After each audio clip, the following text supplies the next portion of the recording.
Bonjour à toutes et à tous et bienvenue aux États-Unis, plus précisément dans la ville de Knoxville, dans l'État du Tennessee. Cette vidéo correspond au rapport du stage de 10 semaines que j'ai effectué du 3 juillet 2017 au 8 septembre 2017. J'ai effectué ce stage à l'Université du Tennessee, plus précisément dans le laboratoire d'ingénierie civile et environnementale, et mon projet portait sur le comportement mécanique en compression d'un composite carbone-nylon. Ce projet était en partenariat avec mon entreprise en France, l'Institut français de recherche pour l'exploitation de la mer. Ce projet était dirigé par le professeur Dayakar Penoumadou ainsi que par le chercheur Stephen Young.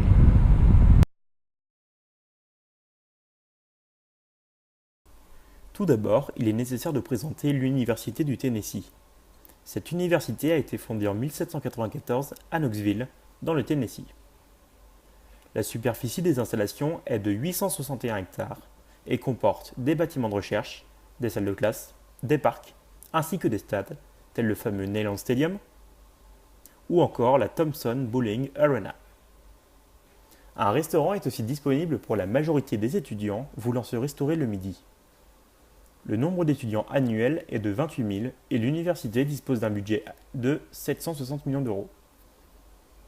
Cette université est classée comme une des plus sélectives des États-Unis et différents départements dépendent de l'université.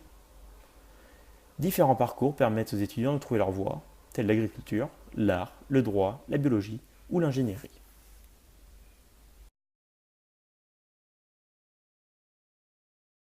Né au début des années 2000, le projet Argo est un projet scientifique international de conception puis de mise en place de profileurs dans les différents océans du monde dans le but de mesurer, à l'aide de capteurs, certaines données des océans telles que la salinité, la température ou d'autres, et ce, dans un but d'observation de ceux-ci. En 2014, une évolution de ce projet est mise en place. C'est le projet NAOS.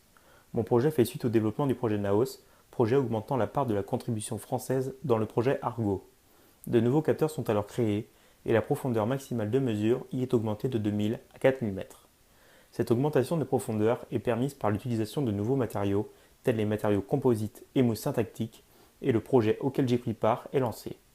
Deux principaux objectifs sont donnés au projet. Diminuer les coûts de fabrication des profileurs en facilitant celle-ci, tout en assurant une plus grande durée de vie dans l'eau de mer. Des études physico-chimiques et mécaniques sont lancées sur de nouveaux matériaux lors d'une thèse réalisée par Maël Aran en 2016 et intitulée « Composite thermoplastique pour applications sous-marines ». Dans cette thèse, l'étude portait entre autres sur le composite carbone-nylon.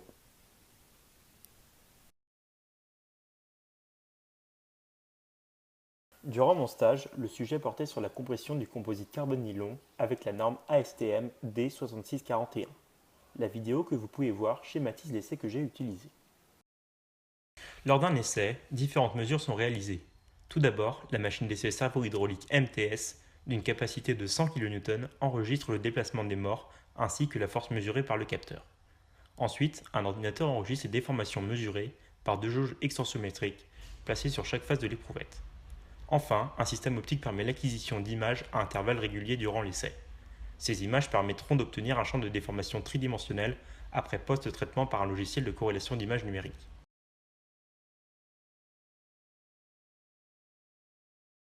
La première étape de la réalisation des plaques concernait la découpe du pré-imprégné en notre possession. Il s'agit d'un rouleau de fibre continue unidirectionnelle que je devais redimensionner pour entrer dans le moule. Ainsi, et à l'aide d'une lame de QTR, j'ai découpé environ 120 carrés de carbone aux dimensions de 250 par 250 mm. La découpe devait être franche pour éviter de dégrader le composite et le port de gants nécessaire pour éviter de transmettre des polluants pouvant altérer la qualité du process et ainsi diminuer les performances mécaniques du matériau. Aussi, la découpe a été effectuée sur une table de découpe pour éviter tout risque de blessure ou d'altération du matériau. La seconde étape concernait le conditionnement du pré-imprégné. Dans sa thèse, Maël Aran a utilisé des articles scientifiques stipulant que la mise en œuvre du composite carbone-nylon devait être précédée d'un conditionnement sous vide à 40 degrés durant 24 heures pour favoriser la déshumidification du pré-imprégné et ainsi éviter les nodules dans le matériau lors de sa mise en œuvre. La troisième étape concernait la mise en place de la strate dans le moule, la fermeture de celui-ci, ainsi que le positionnement du moule dans la presse. Pour la stratification, différents choix ont été faits. Le premier concernait des plaques unidirectionnelles et le second concernait des plaques bidirectionnelles. Pour une épaisseur de 3 mm, comme le stipule la norme, La stratification devait être faite avec 24 plis de carbone nylon à 0 degré pour le premier choix, ou 12 plis à 0 degré ainsi que 12 plis à 90 pour le second choix. Une fois la strate en place, et celle-ci centrée dans le moule, il est nécessaire d'apposer le contre-moule. C'est sur celui-ci que la presse va appliquer la force nécessaire au process. La presse utilisée permettait de chauffer jusqu'à 300 degrés, soit au-delà de ce que requiert mon process.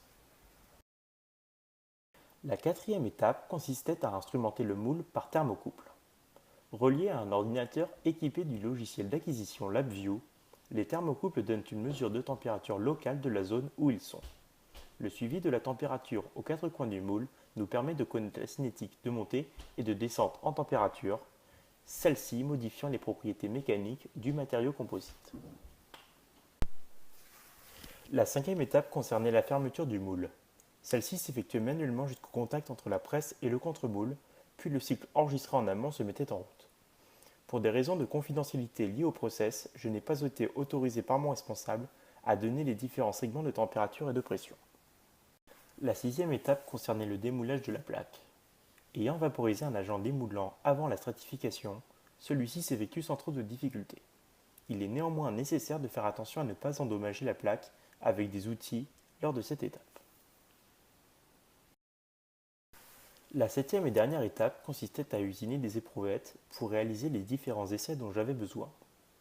L'usinage s'effectue avec une scie à ruban dans un premier temps pour dégager les éprouvettes de la plaque, puis avec une fraiseuse pour rendre les éprouvettes testables du point de vue de la norme. Un total de 24 éprouvettes est usiné par plaque. Le but est de réaliser 4 types d'essais mécaniques pour 3 stratifications différentes.